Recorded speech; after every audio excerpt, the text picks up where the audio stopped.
Real estate is valued based on cap rate. So what that means is that when you're looking at a piece of real estate and someone wants to know how much that real estate costs, they're going to say, what is the cap rate? And cap rates can be a 5 cap, a 6 cap, a 7 cap, an 8 cap. And let me just explain to you how simple a cap rate is. That number, a 5 cap, a 6, a 7, an 8, a 9, or a 10, is nothing more than the return that you would make on your investment for that piece of real estate if you purchase it with no debt. So if you bought a piece of real estate for $50,000, and that $50,000 made $5,000 annually, the return on your $50,000 would be $5,000, which is about 10%. That's a 10% return. $5,000 is 10% of $50,000. The 10% is your cap rate. That would be a 10 cap. So again, let's say there's a piece of real estate out there. It costs $50,000 and you're gonna make $5,000 annually. And you paid 50 grand for it. You ultimately paid a 10 cap for that real estate. And so the higher the cap rate, the better your investment. Why? Because the cap rate represents the return you're making on your money. You of course want to make the highest return you can on your money. You'd love to make 10%, 20%, 30%, 40% on your money. And that's all a cap rate is. So when you're in real estate and you hear people throwing out, well, it's a 5 cap, it's a 6 cap, it's a 7 cap, it's an 8. All that means is that if you bought that piece of real estate in all cash, no debt, what the return would be. So how to calculate that? Well, let's use the example that I just gave of the $50,000 making 5 grand. Well, 5 grand divided by 50,000 is 10%. So all you do is you take the income of the property divided by what the property is going to cost you. Oftentimes in real estate, the income is called the net operating income.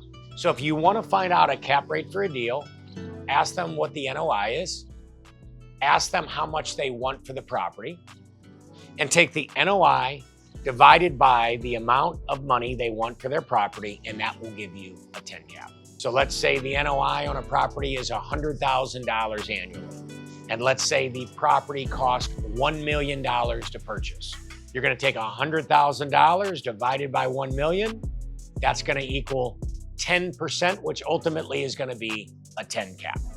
And so cap rates are very interesting when people talk about them in the real estate space because they're ultimately influenced by a lot of outside factors, which is another way of really saying that real estate values are influenced by a lot of outside factors because all a cap rate is, it's optically a depiction of what the value of your real estate is. And some things that can impact your cap rate, meaning impact the value of your real estate, interest rates. When the feds raise interest rates, ultimately what that means is that the banks are going to now charge you more when you borrow money from them. Well, if they're going to charge you more in interest when you borrow money, money is going to be more expensive because it's going to cost you more. And when money costs you more to borrow, oftentimes there's less of it. You can't get as much of it as you would be if it were cheaper. So when money becomes more expensive to borrow, less people are getting loans. And if they're getting loans, maybe they're not as big.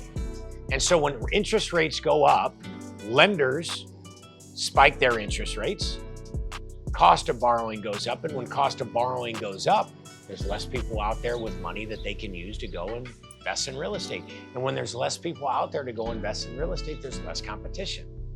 And when there's less buyers and less competition, what do? Sometimes you have to lower your price or your cap rate is going to change. Now, the one confusing thing that took me a while with cap rates to understand is that the lower the price, the higher the cap rate. The higher the price, the lower the cap rate. So when you think about it from a buyer standpoint, a higher cap rate is really good for buyers. They want the cap rate to be as high as possible. Remember, a cap rate represents the return you're going to make on your money. So you want that return to be as high as you possibly can. But if you're a seller, you want that cap rate to be low. You want the return that the buyer is going to make on your real estate to be lower. Why? Well, because the more expensive it is for that buyer to buy your real estate, the less that buyer is going to make on his money. Let me give you an example. If I have a piece of property and the NOI on that property, the net operating income is $100,000 a year, and I am selling the property for $1 million, the buyer is going to make 10% on his money. 100,000 divided by 1 million ultimately equals a 10 cap. The buyer is going to make 10% on his money. If that same property, instead of selling it for 1 million, I want to sell it for 2 million, and it's still making $100,000 in an NOI. Now my purchase price has just gone up, right?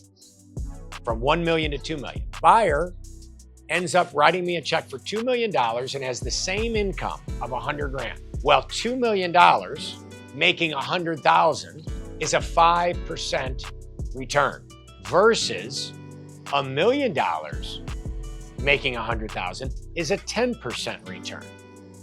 So when the buyer pays me more money, $2 million to make $100,000, the buyer's making less return on his money because he just paid more money for the same return of 100 grand. And so when you do the calculation and you do $100,000 divided by 2 million, that's going to come out to a 5% or a 5 cap. So the exact same property, it's making $100,000 in NOI. In scenario one, sell it for $1 million, it's a 10 cap. Buyer's making 10% of his money. Scenario two, sell it for $2 million, it's a 5 cap. Buyer's making 5% of his money. So in that situation, the price went from $1 million to $2 million, and the cap rate went from 10 to 5.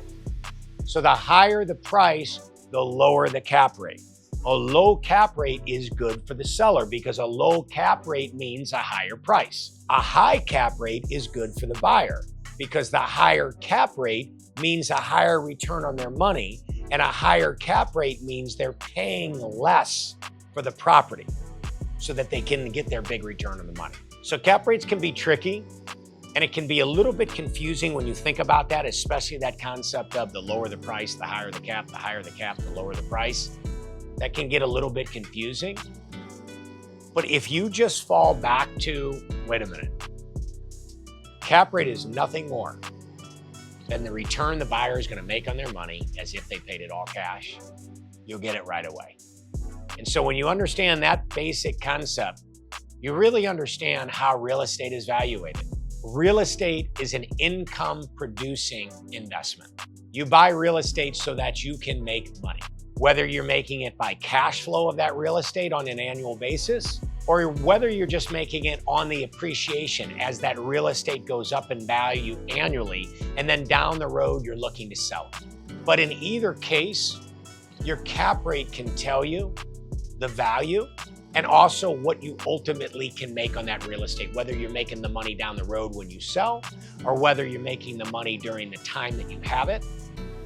Cap rates can essentially answer a lot of the valuation questions around real estate. And it's something that we all talk about. It's something that we all use. And it's something that you have to be familiar with in the real estate space. And here's the other thing. Cap rates aren't just dictated by ultimately what's going on in the interest rate environment. It's also dictated on what's happening with consumer spend. Are the consumers out there confident in their purchasing? Overall, is the economy doing well? Because the better the economy is doing, the better the stock market's doing, the better consumer confidence, the more transactions that you're going to have in real estate. And here's the other thing about cap rates. It changes from market to market, and it changes from sector to sector. The industrial market, say in New Jersey, is going to have much lower cap rates than the industrial market, say, in a tertiary market in the middle of the country, not near a port. It's going to have lower cap rates because the real estate's going to be valued more. It's going to be valued more because think about the population that surrounds New Jersey. It's also a port market. It's also arguably the #1 industrial market within the United States, certainly within the top 5. And you look at the traffic, you look at the population count, you look at the ports, You look at all the commerce that happens between New Jersey, New York, et cetera, all on that East Coast. So your valuations of real estate, your cap rate in a market like that is going to be different than a market in the middle of the country when it comes to industrial. The same goes for multifamily or retail. Different asset classes are going to have different valuations. Different locations are going to have different valuations. And it's all going to depend on whether it's retail, whether it's industrial, whether it's multifamily, whether it's self-storage, whether it's data centers. And then once you know the sector, it's going to depend on what market. One market may be really hot when it comes to data centers, and another one, there may be no activity. So it's really important to understand not only what a cap rate is, but how they fluctuate, not just based on what's going on geopolitically, not just based on what's going in the market, not just based on what's going on with interest rates or even consumer spend and consumer confidence, but what's going on within the specific sector of real estate that you're evaluating, and then what's going on within that market for that specific sector.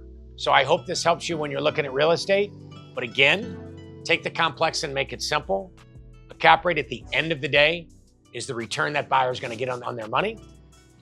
And they're going to get the best return they can. And so they're going to have to go after real estate that they can buy in the most economically affordable for them so they can get the most out of their return. And then the seller is going to want to sell their real estate at the highest price they can so that the buyer coming in still going to make a return on their investment, but it's not going to be sky high. So it's an interesting dynamic between seller and buyer. And ultimately, the way real estate transactions are done is that the seller is ultimately satisfied and the buyer is ultimately satisfied, where both folks have to meet in the middle.